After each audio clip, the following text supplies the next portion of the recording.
Pronto. Começou.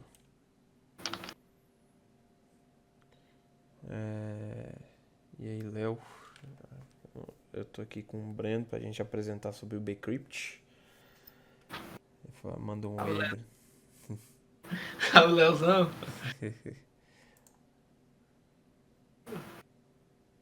Vamos começar. Vamos lá, né? Primeiramente, vamos falar aqui, né, sobre o que é o Bcrypt. O Bcrypt nada mais é, né, que é um algoritmo de hash, ou seja, ele transforma dados em uma sequência de... E esses caracteres são utilizados para armazenar senhas de forma segura em sistema. Ele é conhecido pela sua resistência em ataque de força bruta e foi projetado para ser lento e computacionalmente caro. E é bem importante essa parada dele ser lento. Mais pra frente eu vou explicar melhor.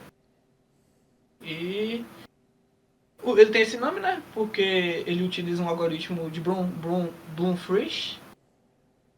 Por isso que tem o nome, né? Bcrypt. E além disso, ele usa um esquema especial, né? Que utiliza o salzinho e um fator de trabalho para aumentar ainda mais a segurança. Então, basicamente, né, o Bcrypt funciona como se fosse um cofrezinho, onde você vai armazenar suas senhas. Ou seja, vamos supor, por exemplo, que você tenha uma senha, ou você faz um cadastro no site e cadastra lá sua senha. Ao invés de sua senha ser armazenada do jeito que você digitou lá, pode ser até perigoso. Vamos supor que esse site sofre um certo tipo de ataque e o atacante tem acesso às senhas, vai estar sua senha lá. Já que com o algoritmo de Bcrypt, ao invés de suas senhas, vai ter um monte de caracteres aleatórios lá. Ou seja, mesmo ele tendo acesso ao banco de dados onde está a sua senha, de nada vai adiantar porque o que ele vai encontrar lá é um monte de caracteres aleatórios. Pode passar. Por que o Bcrypt é seguro? Ele é dentro por projeto, ou seja, o fator de trabalho dele torna ele inviável para ataques de força bruta. Ou seja, ataques de força bruta são aqueles ataques que fazem milhões de tentativas em segundos. Já o Bcrypt é feito por excelentes de natureza. Mesmo que o processo dele, vamos supor, dure 500 milissegundos para ser realizado, isso já torna inviável para ataque de força bruta. Porque não, vão demandar um certo tempo, muito tempo a mais para realizar isso. Ele tem o salt único, né, o salzinho, que previne ataques com tabelas random. Ou seja, vamos supor que eu cadastrasse minha senha, eles gerariam o mesmo hash sempre. E já com salzinho, meio que mesmo tendo a mesma senha lá, sempre vai ser um valor diferente, vai ser aleatório. Nunca vai ser o mesmo hash gerado, mesmo com a mesma senha. E ele também é adaptável. O fator de trabalho dele pode ser aumentado conforme o hardware melhora. Ou seja, a quantidade de vezes que o algoritmo de Bloomfish irá rolar fará com que o sistema seja mais lento, porém mais seguro, né? Mas aí também demanda de uma máquina melhor para realizar esses cálculos. E pode ir. Bom, aqui falando agora mais especificamente do salzinho, né? Do salting, o processo de salting. O salt é uma sequência aleatória de bytes, geralmente 128 bits ou 16 bytes, né? Dá na mesma ali, convertendo. Adicionada a senha antes de gerar o hash. Então, é que nem o Breno falou ali, antes da gente gerar o hash ali de fato, né, que é o que vai ser armazenado, a gente bota um salzinho ali, a gente dá uma temperada nos dados que a gente inseriu ali, que seria a senha no caso, com esse salzinho. E aí a gente faz o processo do Blowfish. Não o processo de fato do Blowfish, mas é mais uma área específica do Blowfish, que é essa questão de expandir as senhas, né? Porque o cifrador de Blowfish ele é uma coisa específica que codifica e decodifica também. Só que aí, no caso, o Bcrypt ele usa essa parte específica da expansão de chave para exatamente tornar o processo lento, como o Breno falou, para ser efetivo contra esses ataques de brute force. Então o Salzinho ele entra aí para gerar essa senha de forma mais automatizada, assim, mais randomizada. Porque aí, como o Ben falou, Quando você coloca uma senha e vai gerar um hash ali padrão, ele geraria o mesmo hash porque você inseriu só a mesma entrada, que é a senha. Mas com o salzinho, você pega a senha, adiciona um sal aleatório, que é toda vez aleatório. Então o hash gerado ele vai ser sempre diferente. Então isso torna mais seguro. Então, sem um salt, duas senhas iguais resultariam em hashes iguais. Isso é perigoso, pois permite a criação de tabelas de hashes pré-computados, que são as tabelas Rainbow que o Breno falou aí. Com o salt, mesmo que dois usuários tenham a mesma senha, os hashes serão diferentes, e ataques com Rainbow Tables se tornam inviáveis. Passando agora falando do hashing por si só, que é mais um dos importantes processos aí, que são basicamente quatro ali falando por cima. A gente já passou pelo salting, agora falando do hashing. O objetivo do hashing é transformar a senha mais o salt em uma representação irreversível, um hash seguro. Então a gente transforma ele numa base de caracteres ali, de base 64, né? Para tornar o processo mais seguro. Então, o Bcrypt ele é baseado no algoritmo de cifra Blowfish, como a gente falou.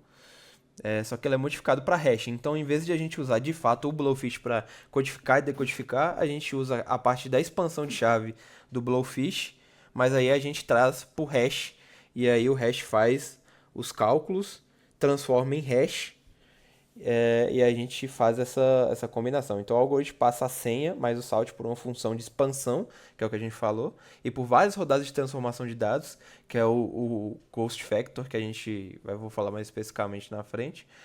E aí a função de expansão de chave do Blowfish é usada repetidamente para embaralhar os dados, e ele gera um resultado de 184 bits, ou 23 bytes, codificados em base 64, formando um hash de 60 caracteres. Basicamente, né, como o Luiz falou aí, como vai funcionar o nosso código lá, né? Eu fiz esse quadradinho que mostra mais ou menos como é que vai funcionar, né? Primeiro vai entrar a senha digitada pelo usuário lá, e o algoritmo vai pegar essa senha e quebrar ela em dois blocos, cada bloco de 32 bits.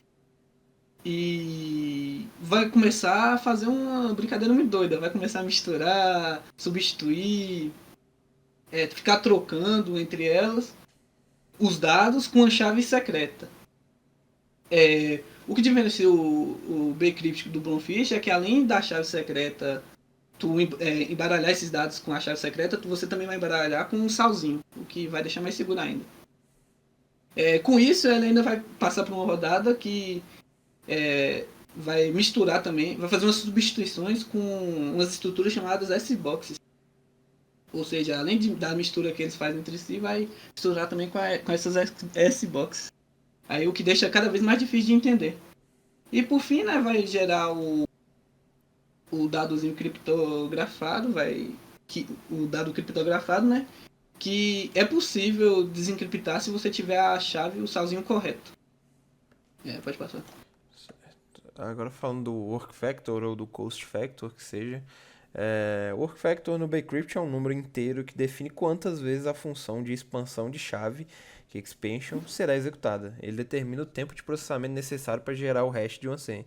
Então, basicamente, é quando a gente vai decidir ali, vai definir o quanto a gente vai querer que seja esse custo. Quanto maior, vai ser mais difícil de ser quebrada essa criptografia, mas também vai custar mais computacionalmente falando e também vai ser mais demorado.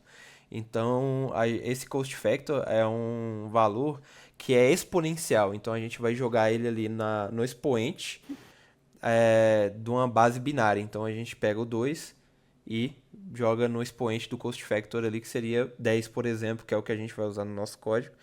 E aí ele teria, por exemplo, 1024. Seria o resultado final. Então é por isso que a gente fala que ele é feito para ser lento e para ser computacionalmente caro, porém muito difícil de ser quebrado. Então ataques como Brute Force e Dicionário funcionam tentando milhões de senhas por segundo. Se cada tentativa demorar, digamos, 500 milissegundos, que foi o mesmo exemplo que o Breno deu, o atacante não consegue testar tantas senhas por segundo, tornando o ataque inviável em tempo real. É, acho que o Cost Factor é basicamente, não tem muito o que falar, né? E aí, por fim, a gente vai ter o armazenamento e a verificação ali, que a gente já falou como que a gente criptografa, como é que a gente passa todo esse processo, quais dados que usam, e agora, por fim, vamos falar meio que do processo mais visual ali, mais de fato se tratando da senha. Então, ali, o hash resultante contém todas as informações necessárias. Então, exemplo, deixei um hash aqui que ele mostra ali. É, deixei até descrevendo embaixo, mas tem o hash completo, né? De 60 caracteres. E aí embaixo a gente tem separando ali mais ou menos o que é cada coisa. Então a gente tem a versão do Bcrypt com esses quatro primeiros. A gente tem o Coast Factor logo em seguida. Depois a gente vai ter o Salt de 22 caracteres em base 64. E por fim o hash da senha. Então a gente, com isso no final, a gente tem esse hashzão grande. E com isso, depois recuperando isso, a gente consegue usar a senha. Então, basicamente, como é que funciona? Cadastrei minha senha ali, minha senha é X, e aí vai rolar todo esse processo, vai gerar o salt, passando pelo Coast Factor ali e tudo mais, vai gerar o hash juntamente com a minha senha. Depois que gerar o hash, vai guardar esse hash e aí, quando eu for tentar entrar, eu vou colocar minha senha, ele vai lá no banco de dados, vai pegar esse hash, vai tirar essas informações e com elas ele vai tentar gerar novamente um hash com aquela senha que eu entreguei agora e vai comparar as senhas, vai comparar os hashes. Se o hash guardado for igual ao hash de agora, então quer dizer que a senha está correta. Então, o sistema roda o mesmo processo de hashing usando a senha informada, o salt extraído do hash, o mesmo coast factor, o hash e aí o hash recém-gerado é comparado com o hash armazenado. Caso forem iguais, a senha está correta. Então, que nem o Breno falou, a gente precisa ter esses dados para poder passar novamente pelo processo e aí sim ter certeza que o hash é o mesmo. Se não tivesse o salt, por exemplo, e o coast factor ali, seria simplesmente uma senha codificada com hash, então seria muito mais simples de ser quebrada, né?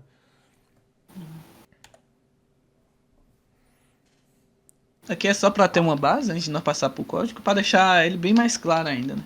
Aqui tá mostrando um pouco da sequência de como funciona o Bcrypt, né? Primeiro tem a entrada da senha, aí tu tempera essa senha com salzinho, né?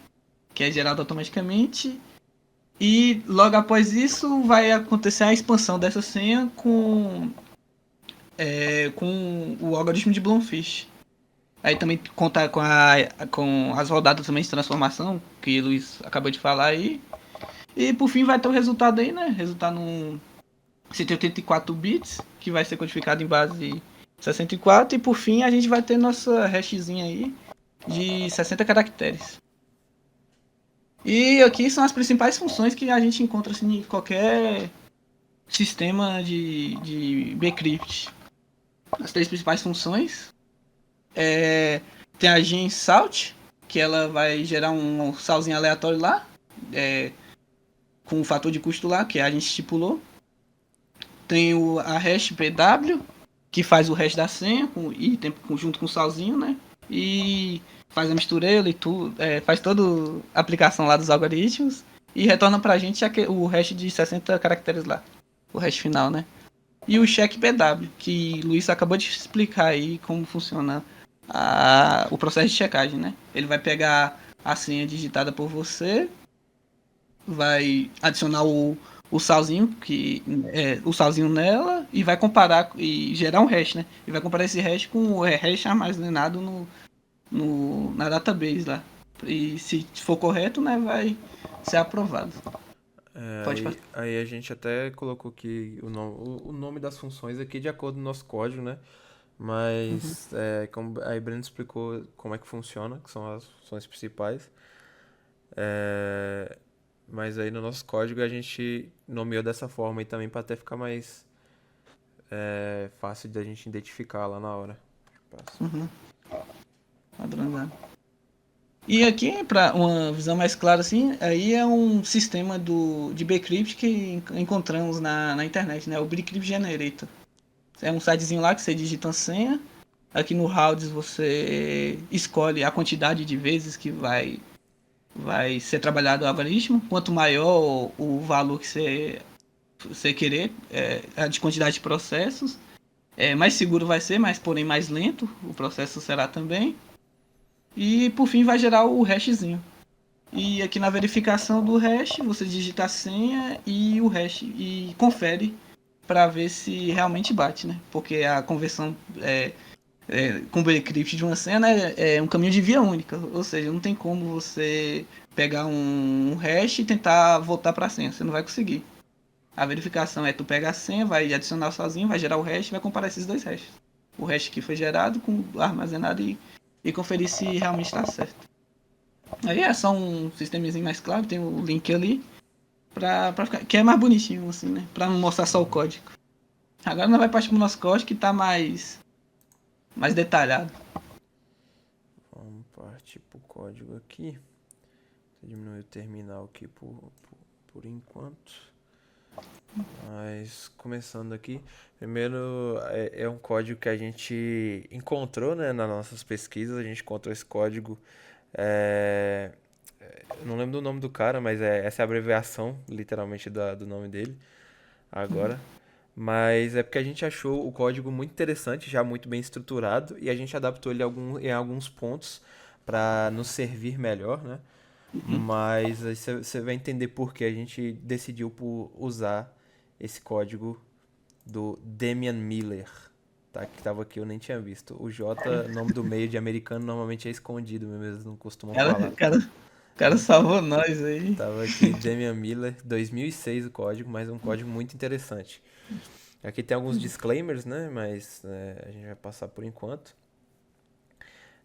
Bom, aqui primeiro falando sobre a classe geral aqui do Bcrypt, aqui a gente vai ter os métodos basicamente que ele vai usar. A gente achou interessante porque ele estrutura meio que tudo aqui. Ele faz um codificador de base 64, ele faz um decodificador de base 64, ele gera aqui os blocos S que Brent falou lá. As box, né? Gera os blocos aqui, dá pra até ver aqui na lateral direita que é um bloco bem grande estruturado. Então é por isso que a gente acabou decidindo usar esse código, porque ele deixou todos os processos bem hard-coded aqui, né? Então fica melhor pra gente apresentar. Aqui a gente tem algumas variáveis definidas logo de começo. Então aqui a gente tem os rounds, como a gente falou, que é o cost factor que a gente vai acabar usando. Então a gente deixou definido aqui como 10, então seria 2 a décima, que daria 1024. Aqui a gente também tem o tamanho do salt. Aqui a gente tem o round do Blowfish. Aqui a gente tem os blocos, como a gente explicou. Tabela, né? A belíssima, gigantesca tabela. A gente tem algumas coisas sobre ciphertext aqui também para estar usando. A gente tem aqui umas variáveis que vai servir para o codificador e decodificador da base 64, certo? Então a gente tem um index aqui, a gente tem o code aqui também. A gente pode ver que são os caracteres ali da base 64. Descendo aqui a gente tem o codificador da base 64. Eu não vou me aprofundar tanto nesses métodos, porque eles não têm influência direta, vamos dizer assim, com o que a gente vai... sobre o Bcrypt em si. Então, é um processo que ocorre, mas que não está entre os principais, senão acaba que a apresentação vai para uma hora se a gente continuar por essas explicações aqui. Então ele faz um codificador de base 64, né? A gente tem um codificador de base 64. A gente não vai passar muito sobre esses métodos aqui, porque são métodos que, apesar de ocorrerem no processo, não estão entre os métodos principais ali, como Blowfish, esse tipo de coisa. Então a gente vai só passar aqui, mas é interessante dizer que ele mesmo fez um processo de codificação de base 64 que é consideravelmente complexo. Aqui a gente tem mais uma Só mais uma variávelzinha. Aqui agora a gente tem o decodificador de base 64. Aqui a gente tem sobre a cifra de Blowfish. Então aqui no caso é onde a gente vai estar fazendo usando aqueles rounds do Blowfish que a gente declarou ali em cima para estar fazendo essa expansão de chave. Descendo aqui mais um pouco, a gente tem mais alguns métodozinhos pequenos. Aqui a gente tem aqui. E aqui a gente tem o processo de EKS Key, que no caso é o expand key que a gente falou do Blowfish. Então ele vai usar esse processo. Esse aqui é um dos, né? A gente usa o Encipher aqui, né? Que eu mostrei lá em cima. Então ele usa o Encipher aqui. Então tudo isso é parte do processo de Blowfish. O interessante dessa parada do Blowfish também, né, que vai pegar aquelas tabelas gigantes que o Luiz passou lá em cima, quando for iniciar o processo de Blowfish, não vai ficar daquele jeito, né, ele vai misturar, ou seja, aquela tabela gigante ali vai ser alterada, mexer toda vez que for gerar algum novo hash lá utilizando o Blowfish, né, ou seja, mesmo a tabela sendo grande e difícil de negociar, ela vai ser toda vez que o processo for iniciado vai ser misturado, embaralhado, dividido e assim deixando cada vez mais seguro a senha, a encriptação. Isso. E esse método aqui já ainda é parte ali da encriptação, né? Então a gente tem a encriptação crua, como diz o próprio método aqui, é um código bem escrito, né? Aqui a gente usa a iniciação da chave e aqui a gente faz o processo lá usando o salt e a password para passar por toda essa questão do Blowfish. Da expansão de chave, né? Aqui a gente vai chegar finalmente aos métodos principais ali. Então aqui a gente tem o método de hash password, onde a gente passa aqui a password e o salt. E aí ele vai transformar todo esse processo num hash pra gente. Então, ele passando por aqui são só algumas verificações, né? A gente tem algumas verificaçõezinhas aqui antes de começar o processo, até porque é um processo custoso, né? Iniciar ele de forma incorreta fica ruim. Então a gente continua com algumas verificações aqui, porque é muito custo, né? Muito custo à toa e seria muito problemático. Também tem uns testes gerados lá que faz todas essas verificações também, ver se realmente está certo. Tanto de se você inserir uma senha de caracteres especiais. Isso, a gente vai passar por. A gente vai fazer a execução do código daqui a pouco, né? E tem algumas saídas ali interessantes. Mais uns testes feitos por trás dos panos ali, mas que a gente trouxe à tona, né? Então a gente vê aqui todo o processo de decodificação da base 64 também, para a gente pegar o salt.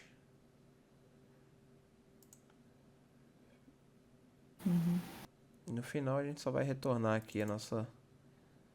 Ele só diminuiu aqui o nome da variável. Eu não sou fã de variável de duas letras, né? Não sou fã. Mas aí ele faz a encriptação, né? Ele salva nesse hash de aqui. Salva nesse hash de aqui. A gente vê que ele criou um objeto bcrypt aqui. Então ele pega e salva tudo numa variável b, que também não sou fã. Ele cria um objeto bcrypt. Aí ele salva nesse hashed, encriptando, passando por aquele crypt raw que eu mostrei mais cedo.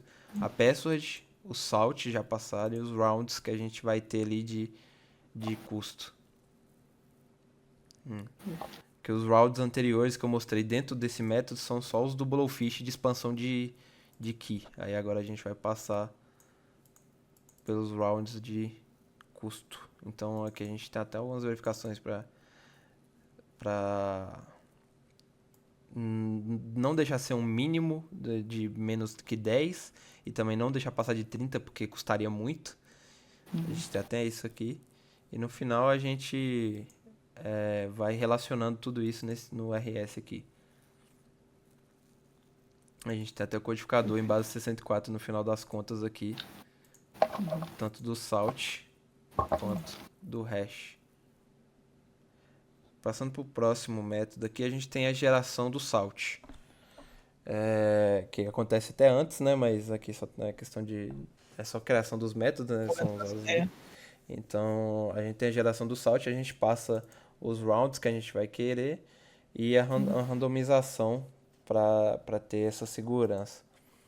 Então, a gente gera aqui uma randomização para ele, passa pelos rounds, aqui tem a mesma questão, né, de tomar cuidado com essa questão de ser muito pouco ou ser muito. E aí, quando a gente termina de gerar, a gente codifica ele também para base 64, como a gente sabe, né, no hash ele fica lá tudo em base 64 e retorna esse salt. Pô, tem outro salt aí, mas aí é outras funções, né? Caso você não queira estipular o valor do salzinho, né? Que você vai usar padrão lá. Se não me engano é 10 que a gente utilizou o padrão de salt. E o cheque? Isso aí. E o check PW, que é pra gente tá verificando ali a password, se a que foi inserida é correta, né? Então, a gente além de ter aquela aquela hash já gerada, a gente vai ter também vai recuperar ali, pegar, né? A gente vai pegar os bytes ali que a gente precisa. Então, por exemplo, a gente pega os bytes do hashed, a gente vai tentar com a password nova, aí que a gente extrai ali, a gente vai extrair os rounds do salt, o salt, e aí a gente tenta e extrai também o que é o hash. E aí a gente pega a nova password, aplica esse salt e vê se o hash é o mesmo. Então a gente vê aqui, ó. Primeira coisa, a gente vê o tamanho, porque se o tamanho for diferente de hash já tá errado. Já pra garantir, e senão a gente dá uma olhada, compara os bytes da tentativa nova com a que a gente já tinha guardada e ver se elas são iguais. Se elas forem iguais, a gente retorna um true nessa função. No caso aqui seria O legal dessa função tanto. Ah, pode falar. Não, é isso mesmo, é que se ela no caso, ela retornaria o true dessa funçãozinha aqui, porque ficaria zerado aqui. O legal, tanto o check, password e a geração, a função hash também, tanto uma quanto a outra são bastante custosas. Ou seja, previne qualquer tipo de ataque. Tanto para gerar a senha, leva um certo tempo, e também para fazer a checagem, também leva um certo tempo para poder fazer. O que deixa o código cada vez mais seguro. Eu vou passar aqui para outro arquivo aqui de teste, no caso. Então vamos continuar aqui agora para a explanação, vamos dizer assim, dos resultados, né? Vou até já rodar o código aqui. Deixa eu abrir o terminal com mais visualização para a gente aqui. Então aqui a gente vai ter agora cada teste de método. HashPW, um checkPW com passwords ruins, com boas passwords. Aqui já é o que a gente implementou a mais aqui também, mas voltando para o início aqui, um hash também gerado com international chars, então com alguns caracteres especiais ali diferentes, para a gente ver que também funciona. A gente tem aqui também o teste de geração de salt em cada round. Se a gente prestar até atenção, eu acho que eu vou até rodar ele depois. Eu vou rodar até de novo aqui pra gente acompanhar esse processo um pouco mais de perto. É que a gente vai até comparar depois, porque ele gera diferentemente. Você pode perceber que até os rounds mais à frente eles demoram mais. Mais, cara. Eles demoram mais. Mesmo aqui numa simulação tão reduzida, né? Simples, né? Tão simples, a gente já consegue ver isso diferenciado. Então voltando pro de cima aqui. E aí, por fim, a gente tem a geração do salt específico lá pro Bcrypt, que era pra gente ver os rounds rodando. Aí ele dá ok com esses 6 testes, que agora a gente tem a, a retribuição ali, né? Vamos dizer assim, que tá tudo explanado aqui. Então, pra gente começar aqui, a gente tem primeiramente o salt gerado por cada cost factor. Então aqui a gente estava no cost factor 4.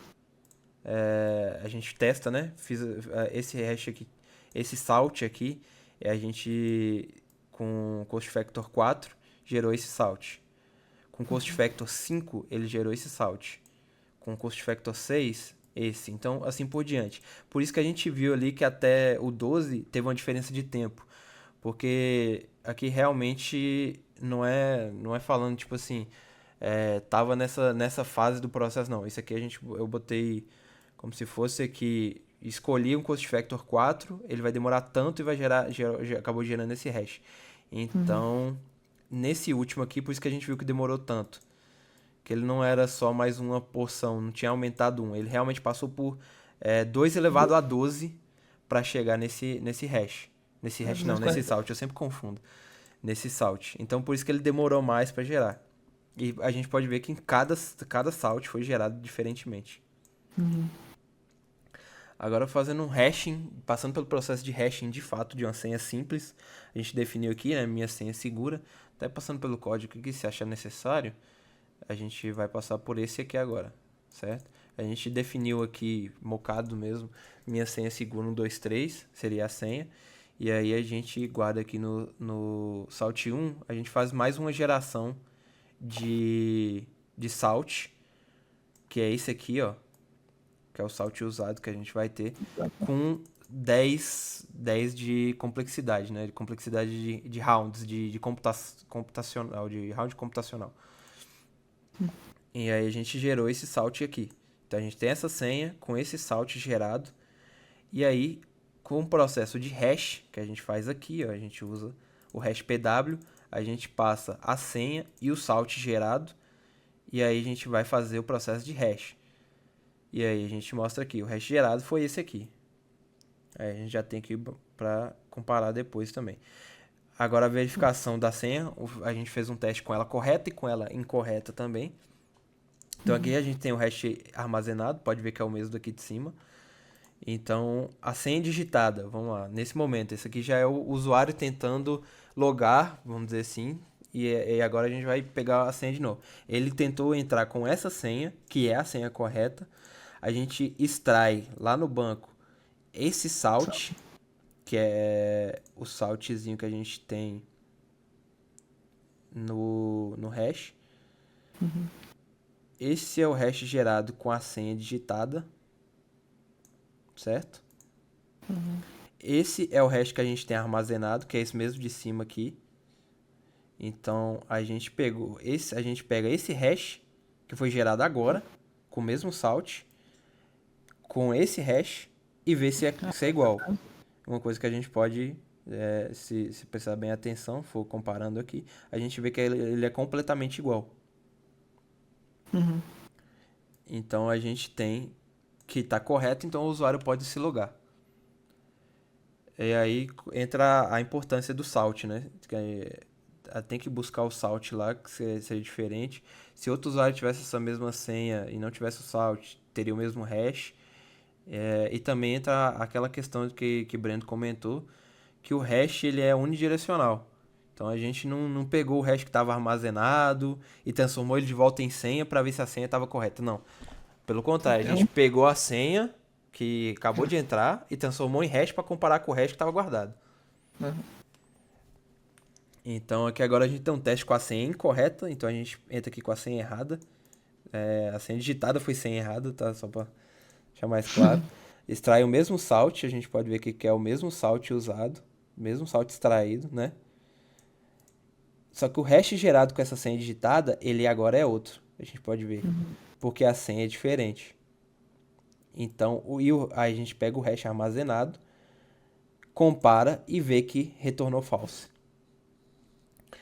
Aqui foi só uma questão de deixar explícito, porque uma senha gerada com esses caracteres internacionais, né? São caracteres mais pouco utilizados, né? Com aqueles dois pontinhos que a gente conhece. O N com tio a gente não é brasileiro, por exemplo. Até emoji, se não me engano, tem. Exatamente, até coisa, muita questão morta.